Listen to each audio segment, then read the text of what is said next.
Good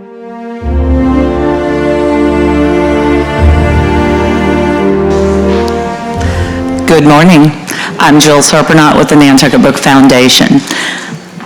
Great fiction is intended to evoke emotion, to transport us to other places and times, and to ultimately make us a bit more human. The author I'm about to introduce has done all of this and more in her most recent work, Take My Hand. This novel educated and surprised me, but most of all, it made me angry. Angry at the government officials and clinicians who allowed this to happen, angry at the citizens who read about it in the papers and didn't take to the streets in indignant protest and outrage, and angry at myself for my ignorance on the topic. But after the anger came abundant gratitude for Dolen Perkns-Valdez, an author committed to bringing this and other injustices to light. She gave us the story and wrapped it up in Sybil Townsend, an unforgettable protagonist who led us through her ordeal with courage, grace, and an unwavering moral compass. For this groundbreaking novel, Perkns-Valdez was awarded the 2023 NAACP Image Award for Outstanding Literary Work Fiction, the 2023 Prize for Fiction from the Black Caucus of the American Library Association, and most recently, the Silver Gavel Award from the American Bar Association. So please join me in welcoming to the podium, Dolen Perkns-Valdez.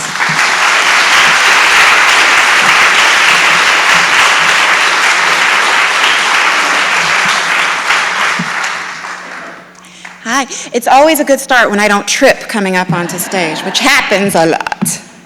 You'd be surprised. How are you? Thank you for coming on this beautiful day.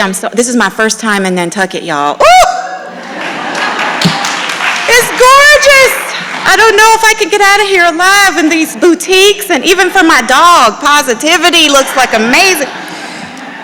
Wow, y'all are so lucky. Okay. So I'm going to talk a little bit about the case that inspired the book.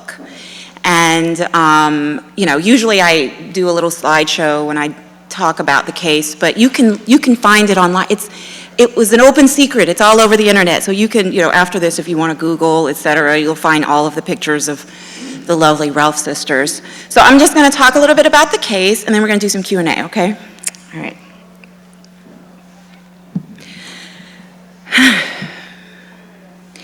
In 1973, Minnie Lee and Mary Alice Ralph were 12 and 14 years old. They lived with their family in a rural area outside of Montgomery, Alabama, known as Flatwood. Their social worker was a woman by the name of Jessie Bly. And when she met them, they were living in a shack on a farm. They had no running water, no electricity. There were 6 Ralph children. The youngest, Mary Alice, had been born with a physical and intellectual disability. Mrs. Bly, their social worker, helped to move them into public housing, and she taught the sisters about personal hygiene. She was a mother herself. She was a mother of 4, and she took an active role in trying to help the family. Very early on, the girls, there were 3 Ralph girls, Mary Alice, Minnie Lee, and Katie, 12, 14, and 16 years old, were put on Depo-Provera by the Montgomery Family Planning Clinic. The supervisor of the Montgomery Family Planning Clinic was a woman by the name of Aurelia Dixon. She was a mother of 6. They were put on Depo, and the oldest sister, Katie, who was 16, would later receive an IUD without her family's consent when she was 17. Some of you may know the history of Depo-Provera. It was originally approved in 1960 to treat endometriosis and recurring pregnancy loss. But it didn't turn out to be effective for those conditions. Instead, people discovered that it was effective for preventing pregnancy in the long term. The fact that the drug could be administered every 3 months became attractive to people who were treating women who health professionals believed were less likely to be diligent about taking daily contraceptives. Disabled women, institutionalized women, teenagers, poor women, women of color.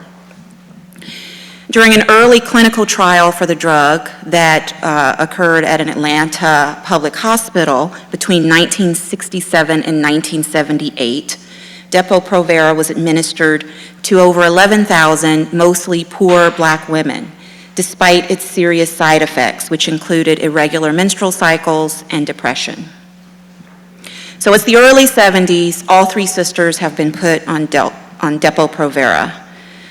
Ultimately, when questioned, the Ralph family insisted they were never even asked if they wanted to put the girls on birth control in the first place.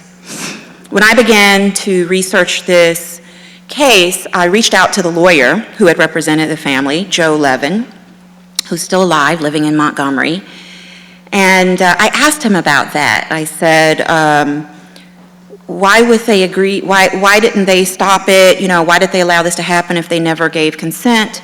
And he said, you have to remember the control, the complete control that the government had over these families' lives. They controlled their food stamps, they controlled their housing, they controlled so much. And he said, they really believed that if they didn't go along with what the government officials told them, they would lose everything. Well, concerns about the side effects of Depo-Provera were becoming more concerning and more widespread, so the clinic in Montgomery decided to cease administering the drug and instead made the decision to employ permanent birth control, a tubal ligation for the girls who were just 12 and 14 years old, even though in my mind, and I'm not 100% sure of this, but there was never any indication in the documents that I looked at that they were even sexually active. On the day that the nurses arrived at the Ralph home to take the girls to the hospital, their father was not there, their mother was there. She was illiterate, and she signed a document, an authorization document with an X. She did not understand that her daughters were being taken to the hospital to be permanently sterilized. She thought they were going to get more shots. The older sister, Katie, was not home, or the oldest sister, the 16-year-old. They returned later to pick her up, and she hid under the bed and pretended she was not there, so she was not sterilized. When the family social worker, Jessie Bly, discovered what had happened, she was devastated and distraught. She's still alive, so I interviewed her for the book.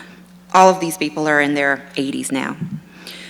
Her husband was in the military. She didn't know what to do, so she went on to the base and she went to his commanding officer. She asked him what to do, and he told her to go to his, she asked her husband what to do. He told her to go to his commanding officer. She went to him. He recommended this young civil rights attorney, Joseph Levin, who had just started or co-founded the Southern Poverty Law Center and who was taking on civil rights cases. She waited in Joe's office all day long. He wasn't there, and she waited. She told them, I'll wait until he's here. She waited all day long, and when he came, she told him about the case, and he agreed to take it. Originally, the case was filed against the family planning clinic and also named the supervising nurse, Dixon. From the early days, the SPLC leveraged the media, and this is one of the reasons why I was able to do so much research. This case was so public. It was in every major newspaper, the New York Times, the Washington Post, the Chicago Tribune. The Ralph sisters were on, NBC News. They were in Time magazine. There was all this media. Well, that summer, Senator Ted Kennedy had started this subcommittee on health ethics, and he heard about the Ralph case, and he invited the Ralph family to D.C. to testify before the subcommittee. During that time, the family testified, the parents testified, that no one had ever explained to them or even mentioned to them the possibility of an operation on their children.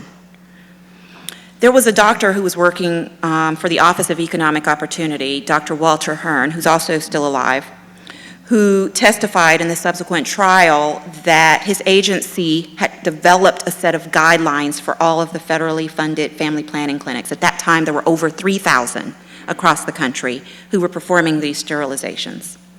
And they had devised this set of guidelines that would help them to do this in a sort of like systematic way, getting consent, making sure that, it was done in a proper way, not minors, that kind of thing. And the pamphlets had been printed. There were 25,000 of them, but they never left a warehouse in D.C. And it got hung up. The string of command went all the way to the Nixon White House, and for whatever reason, the pamphlets were never distributed. And Dr. Hearn had resigned from his position in protest. So the family goes to D.C., the Ralphs testify. Joe Levin is hearing from Hearn. He's hearing, other people are calling him, telling him about sterilizations all over the country happening against poor women. He's hearing that this is widespread, tens of thousands, hundreds of thousands of cases in recent years. And he drops the case against the clinic and files a class action lawsuit against the government, against the Department of Health, Education, and Welfare, which is now Department of Health and Human Services, which at the time was led by Caspar Weinberger. He files it against the federal government in Washington, D.C. federal court. It also names 2 White House aides in the lawsuit, John Dean and John Ehrlichman. The court found that the 100,000 to 150,000 women had been sterilized under federally funded programs in the early, the case ended in 1974, and the judge's decision said this has all happened in the last few years. It also found that HUE, the Health and Education and Welfare, HUE rules regarding sterilizations were arbitrary and unreasonable, and that the government could not use federal funds to sterilize certain individuals. During the course of the trial, HUE agreed that they would revise their rules and that they would provide guidelines, and they made the changes that were necessary, and so the appeal never happened. The case had less to do with the sterilizations themselves. There was no dispute that they had happened. This was a case about informed consent. This was a case that asked the question, did the clinic or did the clinics have the necessary consent to perform these procedures? It raised questions about permanent sterilization and its use on minors, on women of color, on poor women, on disabled women, on institutionalized women, on incarcerated women. There were indications, and that's another word to me for evidence, that doctors were coercively convincing women to consent to these procedures. So they were telling women, if you had 3 children or something and you were in labor for your 4th child, they would say, if you don't consent to this sterilization, you're going to lose your benefits. You're going to lose your Medicaid. Of course, we know that compulsory sterilizations didn't begin in the 1970s. This has an old history that goes back really to the early 1900s. Between 1907 and 1932, 32 states passed eugenics laws that allowed the government to sterilize the, quote, insane, the feeble-minded, the dependent, and the diseased. Most of those laws at the state level have been repealed, although Washington State still retains a version of it on its books. Those earliest laws actually focused on poor white men, and these men were considered to be deviants in some way, criminals, etc. But by the 1930s, it was primarily women who were being sterilized in mental hospitals and in prisons. In recent years, 9 states have issued formal public apologies for their role in sterilizations that occurred at the state level. 3 states, Virginia, North Carolina, California, have actually created compensation funds for the victims and their families.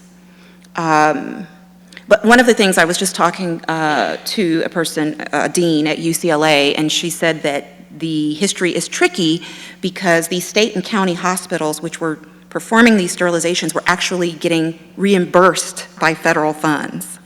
So it was intermingled. It wasn't sort of like the state was doing this over here and the federal government was doing this over here. There was a lot of intermingling happening. Of course, Mississippi, where Fannie Lou Hamer, the great late civil rights activist, said that these sterilizations were so common that there was a term that she called them a Mississippi appendectomy, is what she called it. And she also had been sterilized against her consent when she went in for a routine procedure. Mississippi has never issued an apology, nor has Alabama, which is where the Relf sisters have lived their entire lives and where they still live. So like I said, when I started researching this, y'all, I was stunned by the level of press coverage. I was stunned that I knew, you said that you were thinking, how did I not know about this? Like, I didn't know about this either. I mean, so many people didn't know about this. My dad had graduated from Tuskegee in the late 1960s, which is just up the road, and we had talked a lot about like Alabama history and civil rights history in that era, and he never knew about, like, I asked him when I started researching this, and he didn't know anything about it.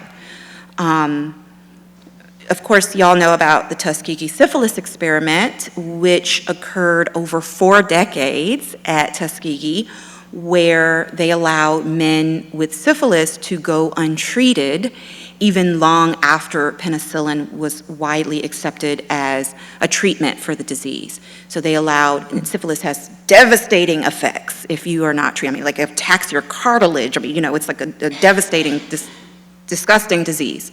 And they allowed these men to suffer horribly. The men gave it to their wives. Their babies were born with congenital syphilis. And then when they died, they studied their cadavers. This went on. And it was published in the American Medical Journal. I mean, it was all public. And that was something that we knew about, right? We'd had this movie starring Alfre Woodard in the 1990s. I think it was 1994. I forget what was the name of it. I don't know if I have that in my thing. But there was a movie that received like 12 Emmy Awards. A lot of you, even though you may not know the details of the case, you've heard of the Tuskegee syphilis experiment, because in 1997, then President Bill Clinton issued a presidential apology. There was this ceremony at the White House. Families were crying. It was very emotional. But where was the recognition for the women, was my question. Why haven't we had a presidential apology? These women, some of them are still alive. The Relf sisters are only in their 60s. Why haven't we had an apology? Why don't we know about this? Why are people graduating medical school and they don't know about it? There's a document that came out of this, and any of you who is a medical professional, or particularly OBGYN, may know about this. It's a consent to sterilization document that has to be signed. If you are on public health care, you have to wait 30 days.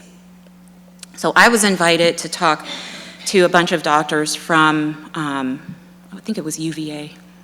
I don't want to say, because I can't remember which one it was, because I've spoken to a few med schools.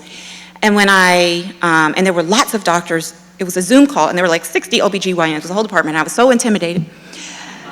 And I was like, oh, and when I came on the call, and they were all in one room. It wasn't like a whole bunch of people in the box. It was like a bunch of them in one room, talking amongst themselves. And they were saying it was unfair that women with private health insurance do not have a 30-day wait period when they want to have sterilization.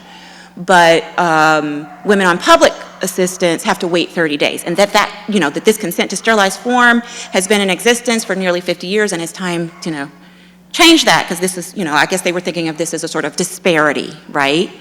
And then, of course, I had to say to them, well, one of the reasons we have this form, and maybe why we still need it, is because those are the vulnerable women who were exploited by doctors.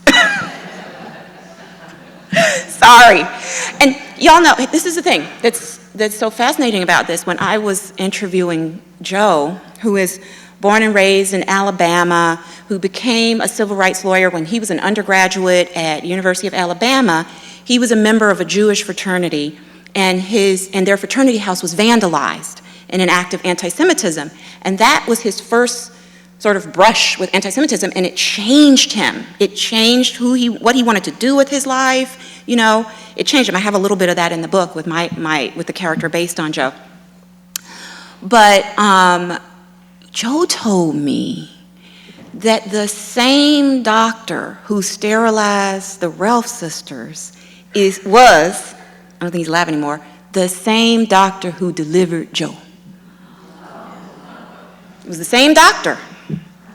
And so for me, right, one of the things that really outrages me is like this was I don't know what the word is, but this was mainstream. This was not a covert operation. You understand what I mean? These were reputable physicians in reputable hospitals performing these procedures on children.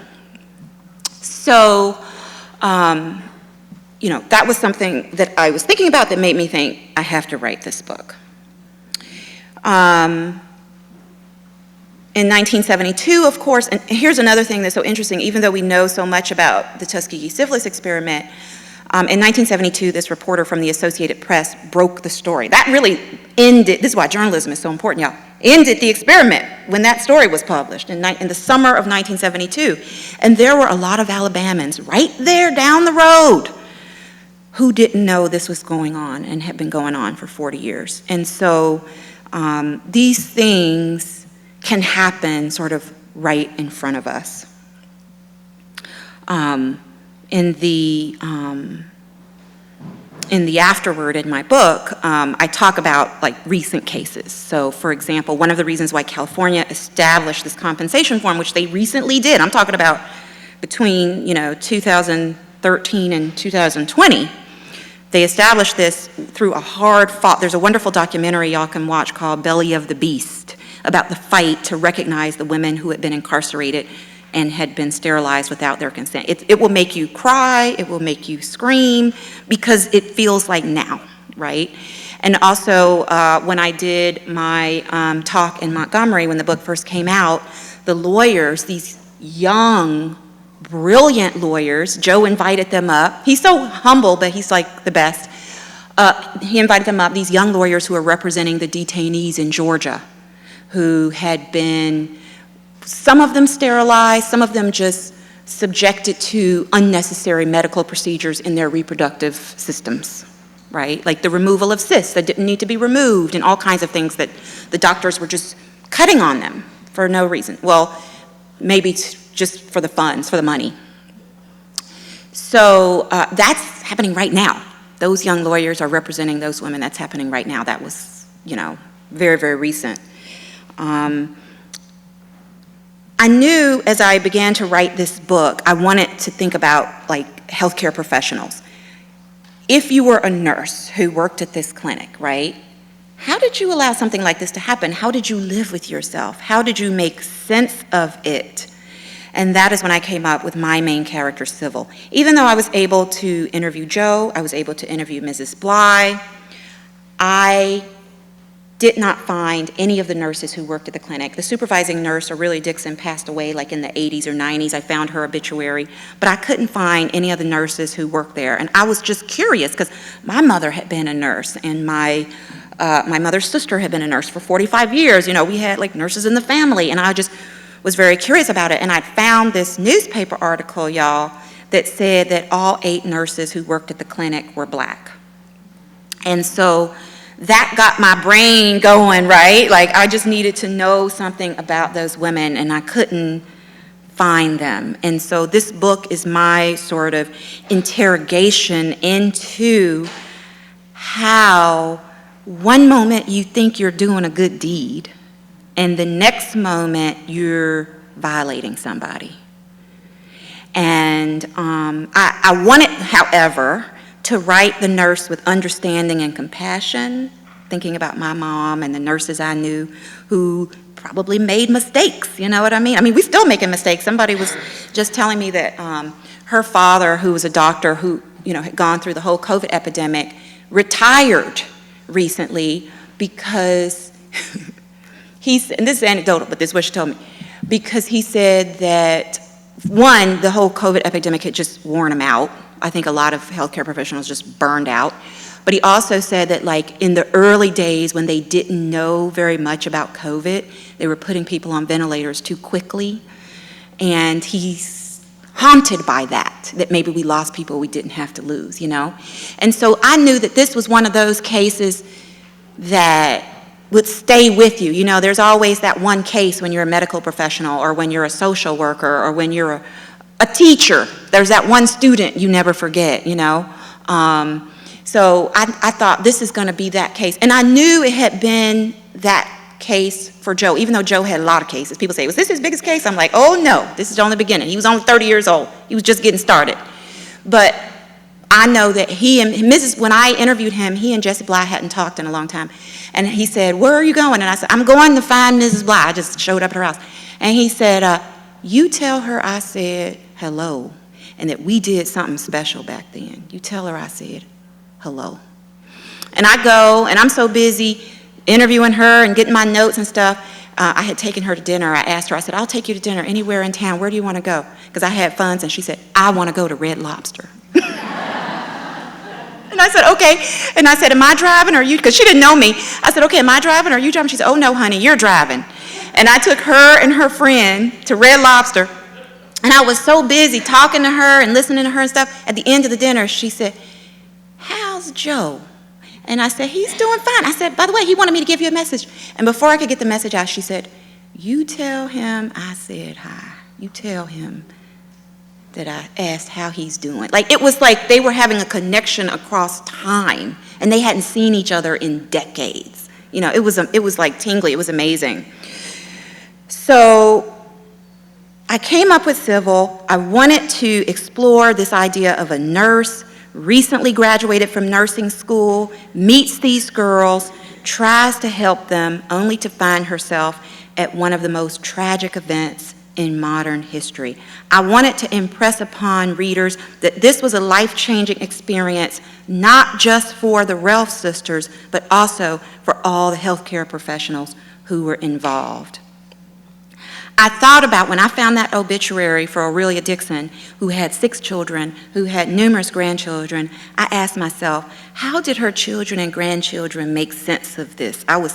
How do we all make sense of this, right? Let alone knowing that a loved one was involved in this.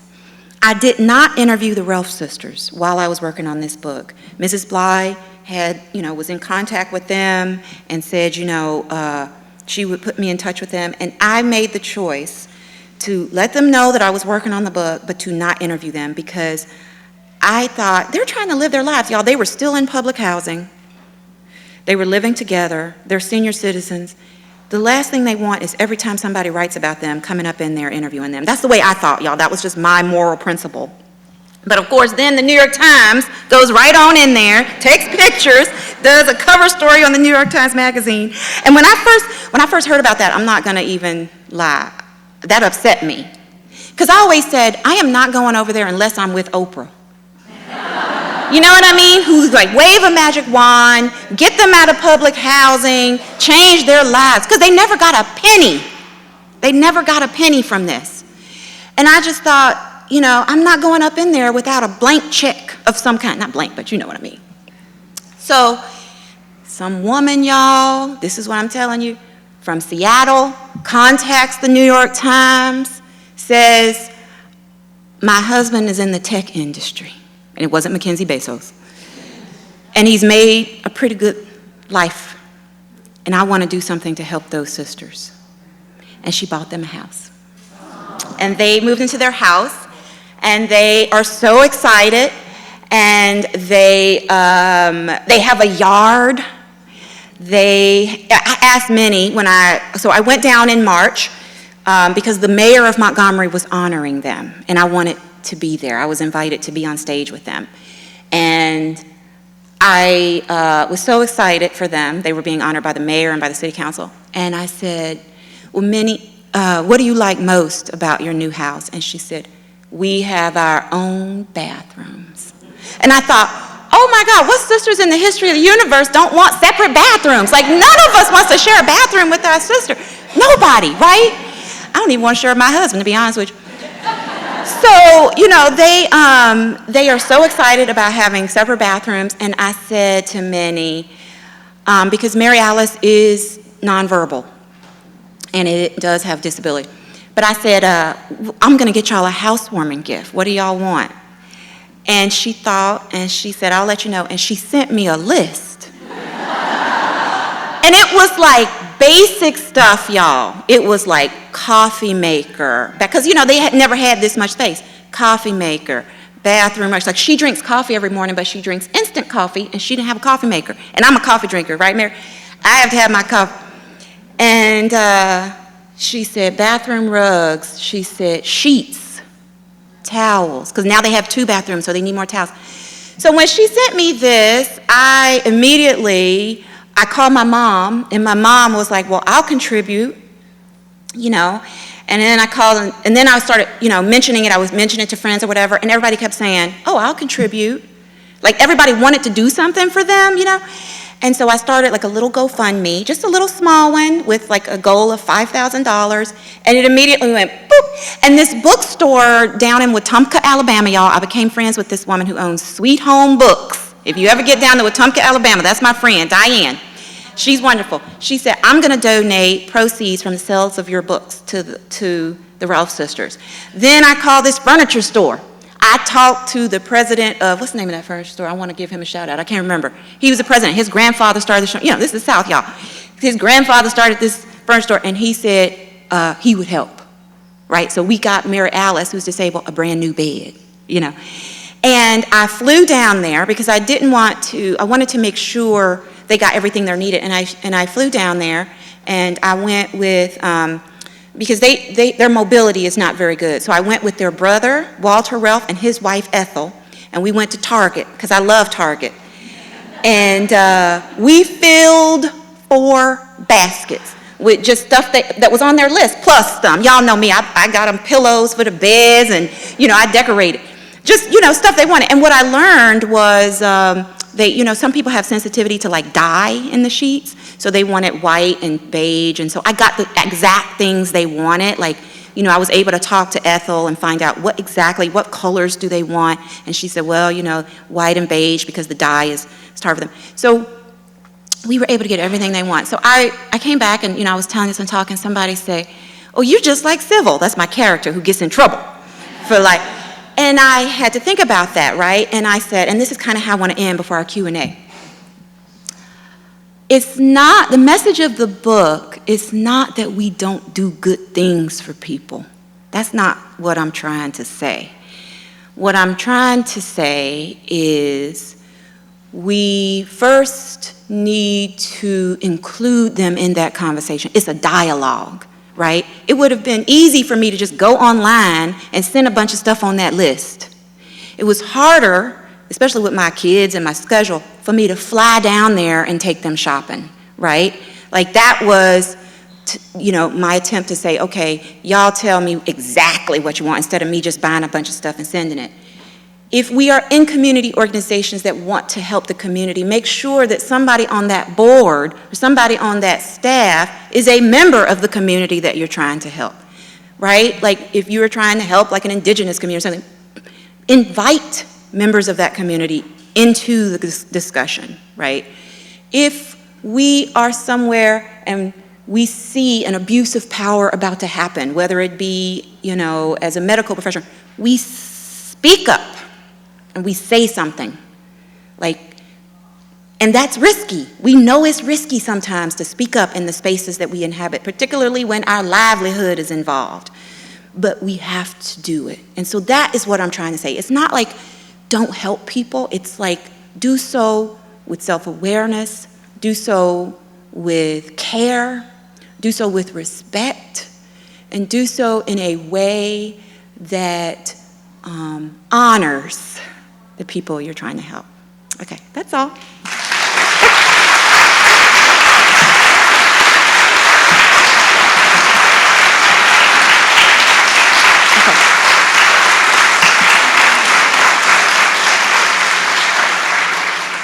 Okay, we have a microphone, and I'm gonna try to answer the questions quickly so I can get to everybody, because I know we only have like 10 minutes, right? 10 minutes? Okay. Oh, 10, okay. Hi, I'm just wondering, the older sister that hid under the bed, did she ever have children? No. Oh. She did not have children. The sisters never had children, but the brothers did. And in the Ralph family, in the sisters' home, there's pictures of all their nieces and nephews. Now, many of y'all, she went on to be married a couple of times. She found love, you know.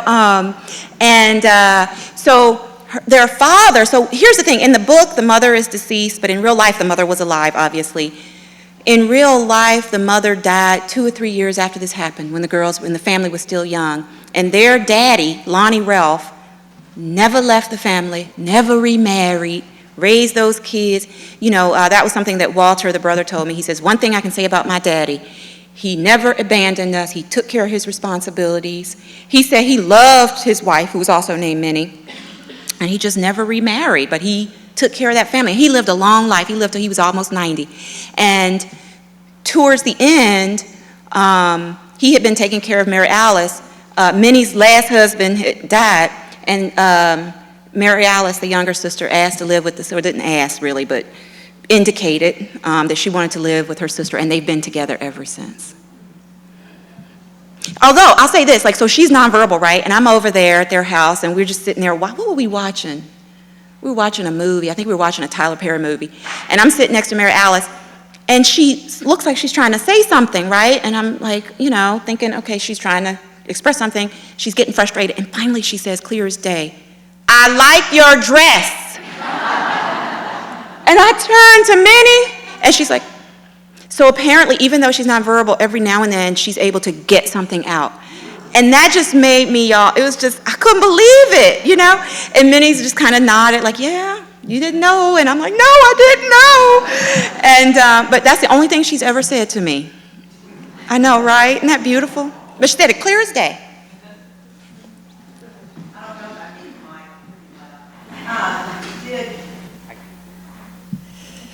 Did being from the South help you understand the vulnerability of people and how they fell under this authority? Because a lot of people are like, that could never happen if you have a family. But did that help you, being from the South, understand that?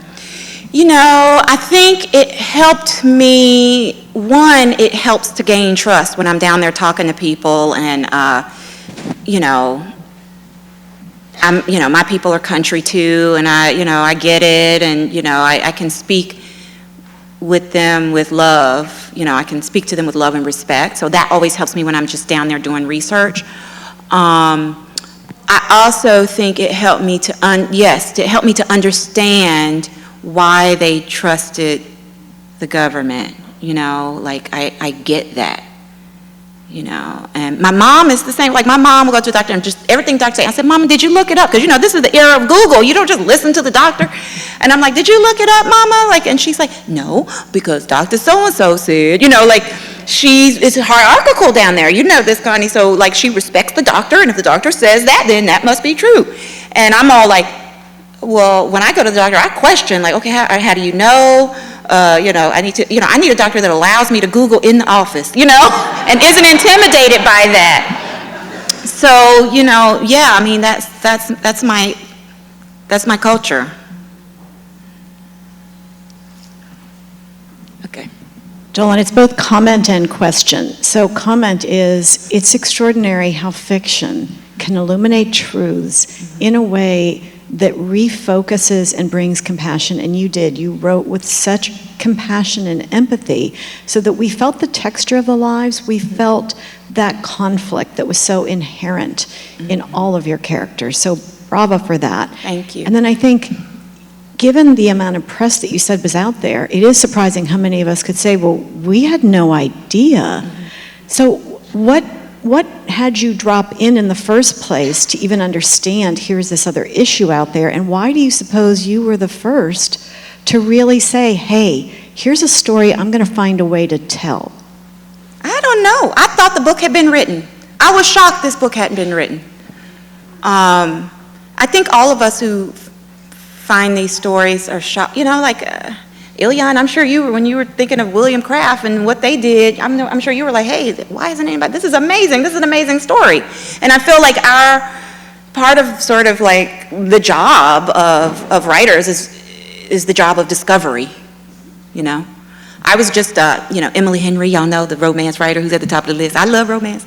And I love even Emily's take on I'm going to take the traditional romance and do something different with it. You know what I'm saying?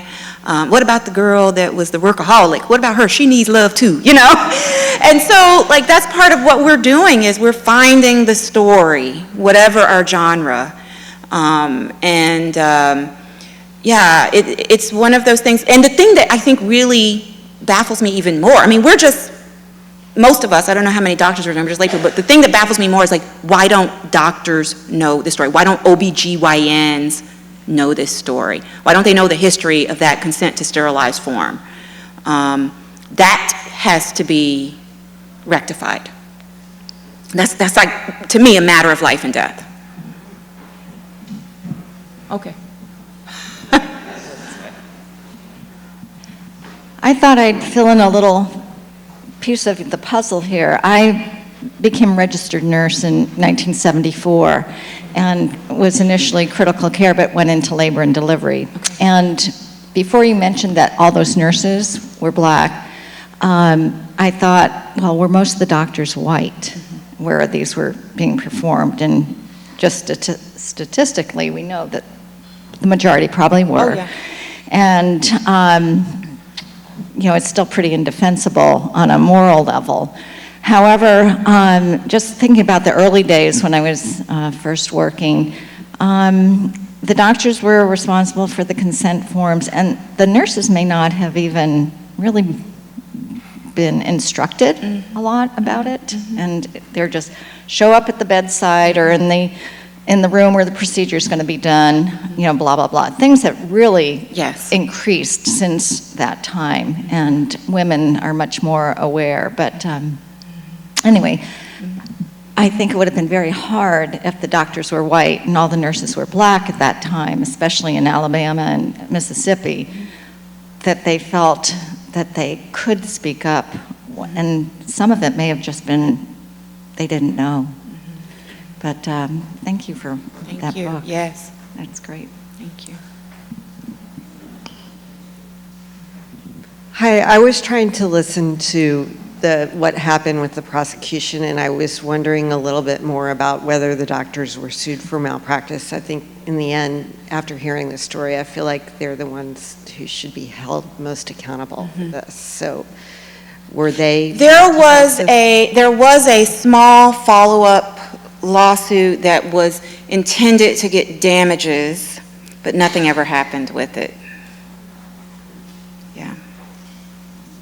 It sort of dissolved. Okay, one more.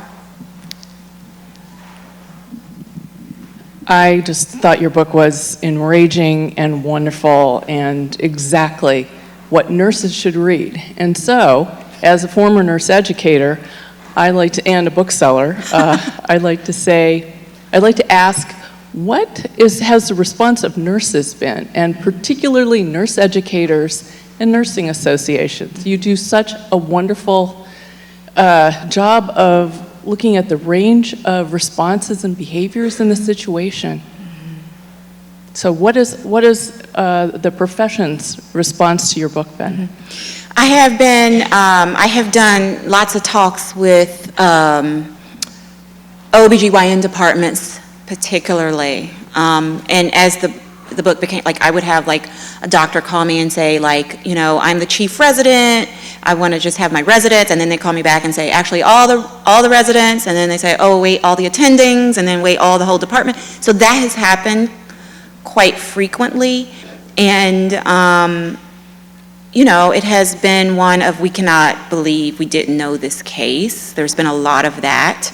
I just had the National Association of PAs, physician assistants. They are in talks now with my agent to work out something for me to travel to New Orleans for their annual conference.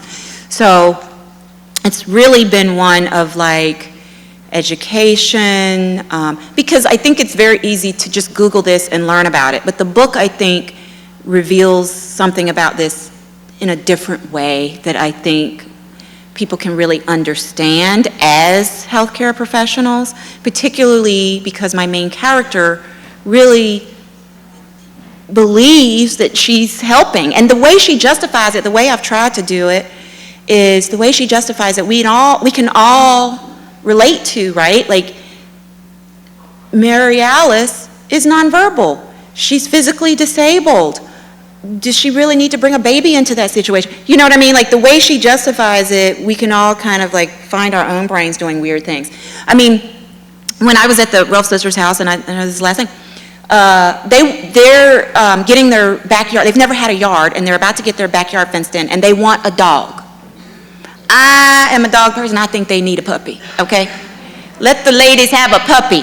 And their brother, Walter, who was there, he says, well, you know, puppies are a responsibility, and who's gonna clean up after the dog, and who's gonna take the dog to the vet? And I'm like, you, Walter, you gonna do it. You know? That's what I'm thinking in my mind, but I didn't want to, you know, he's big brother, and I didn't really want to get in the middle of it, and he's just doing this. And I'm thinking to myself, like, this is the big brother being well-intentioned, you know, like, who's going to take care of the dog, and da-da-da-da-da-da. But in my mind, it's like, just like y'all come over and check on them, you can come over and check on the dog and take the dog to the vet, you know. This is a village here. You know, and that was one of the things I tried to show in the book. They had family, they had a village, you know, and if a baby had come into that situation, there were people around, you know. So yeah, that's kind of, you know, my thought about it. Like, we got to just be real careful of that paternalism. And I think, you know, the book is speaking to that, to healthcare professionals. Like, you can help, but like, listen, somebody asked me, I did a keynote at the NIH last week, and a young med school student came up to the mic and he said, how do I deliver bad news? You know, you're talking about listening. He said, how does a doctor deliver bad news to a patient? And I said, you're 2 steps ahead of yourself. The first thing is to listen. That's the first step. And if you listen, they can hear whatever you need to say. Thank you. Thank you.